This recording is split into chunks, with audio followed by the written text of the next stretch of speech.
السلام علیکم ورحمۃ اللہ وبرکاتہ۔ دوستو، آج جو مضمون میں آپ حضرات کے سامنے پیش کرنے والا ہوں، یہ بڑا ہی اہم موضوع ہے اور بڑا ہی نازک مسئلہ ہے، اس لیے اس ویڈیو کو اینڈ تک ضرور دیکھیں، اور اگر ویڈیو پسند آئے تو اسے لائک کریں اور اپنے دوست و احباب اور اپنے رشتہ داروں میں ضرور بھیجیں۔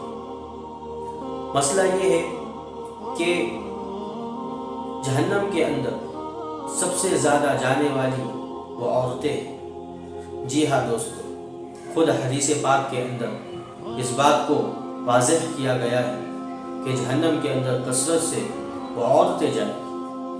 سنیے حدیث کی روشنی کے اندر حضور پاک صلی اللہ علیہ وسلم کا ارشاد ہے کہ میں جنت کے دروازے پر کھڑا ہوا تو میں نے دیکھا کہ اس میں کثرت سے داخل ہونے والے فقراء ہیں، یعنی فقیر لوگ ہیں، اور وسعت والے یعنی مال والے ابھی روکے ہوئے ہیں، اور جہنمی لوگوں کو جہنم میں پھینک دیا گیا۔ اور آپ صلی اللہ علیہ وسلم آگے ارشاد فرماتے ہیں کہ میں جہنم کے دروازے پر کھڑا ہوا تو میں نے اس میں کثرت سے داخل ہونے والی عورتیں دیکھی۔ عورتوں کے جہنم میں داخل ہونے کی وجہ دوسری احادیث میں بھی آئی ہے۔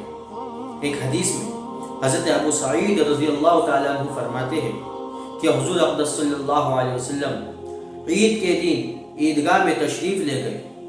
جب عورتوں کے مجمع پر گزر ہوا تو حضور صلی اللہ علیہ وسلم نے عورتوں سے خطاب فرمایا اور ارشاد فرمایا کہ تم کثرت سے صدقہ کیا کرو۔ میں نے عورتوں کو بہت کثرت سے جہنم میں دیکھا۔ انہوں نے صحابیات نے دریافت فرمایا کہ یا رسول اللہ، یہ کیا بات ہے کہ عورتیں جہنم کے اندر کثرت سے ہیں؟ تو حضور صلی اللہ علیہ وسلم نے فرمایا کہ عورتیں لعنت یعنی بد دعائیں بہت کرتی ہیں، اور خاوند کی، شوہر کی نافرمانی بہت کرتی ہیں، اور یہ دونوں باتیں عورتوں میں ایسی کثرت سے پائی جاتی ہے کہ حد نہیں۔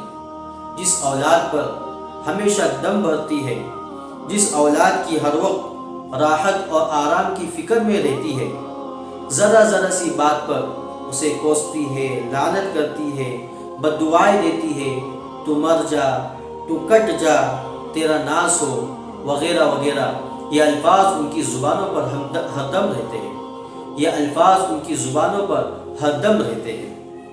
اور خاوند کی ناشکری کا تو پوچھنا ہی کیا، وہ بیچارہ غریب جتنا بھی ناز برداری کرتا رہے، ان کی نگاہ میں وہ لاپرواہی رہتا ہے، ہر وقت اس غم میں مری رہتی ہے کہ اس نے ماں کو کوئی چیز کیوں دے دی، باپ کو تنخواہ میں سے کچھ کیوں دے دیا، بھائی بہن کے ساتھ اچھا سلوک اور برتاؤ کیوں کر دیا۔ ایک اور حدیث میں یہ ہے کہ حضور صلی اللہ علیہ وسلم نے صلاۃ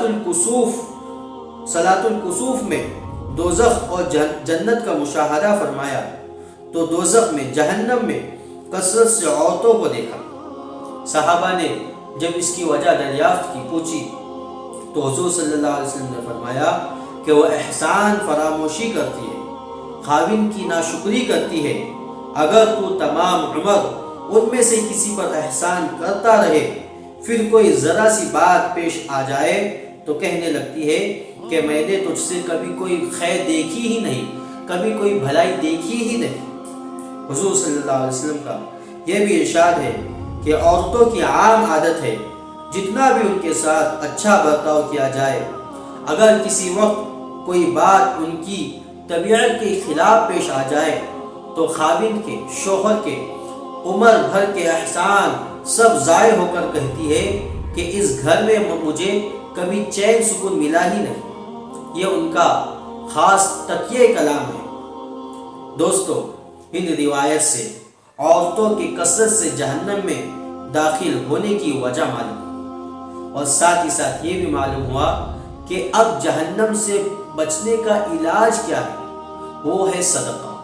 آپ صلی اللہ علیہ وسلم نے اسی اوپر کی حدیث کے اندر، عیدگاہ والی حدیث کے اندر صحابیات سے عرض کیا، ارشاد فرمایا کہ کثرت سے صدقہ کیا کرو۔ اس لیے میں اپنی ماں بہنوں سے درخواست کروں گا کہ جتنا ہو سکے اپنے پیسے میں سے، اپنے مال میں سے ہم صدقہ کیا کریں۔ ہاں، اور اگر زکوٰۃ فرض ہے تو زکوٰۃ نکالیں، اور ان تمام باتوں سے بچیں۔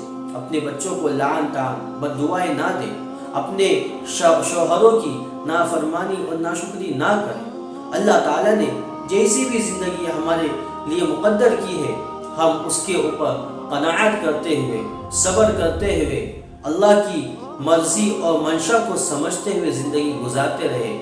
میری ماں بہنوں، اس سے انشاءاللہ ہماری دنیا بھی بنے گی اور آخرت بھی بنے گی۔ اللہ رب العزت ہم تمام کو عمل کرنے کی توفیق عطا فرمائے، جہنم کی آگ سے پوری حفاظت فرمائے، جنت کا داخلہ ہم سب کے لیے نصیب فرمائے۔ آمین۔ السلام علیکم ورحمۃ اللہ وبرکاتہ۔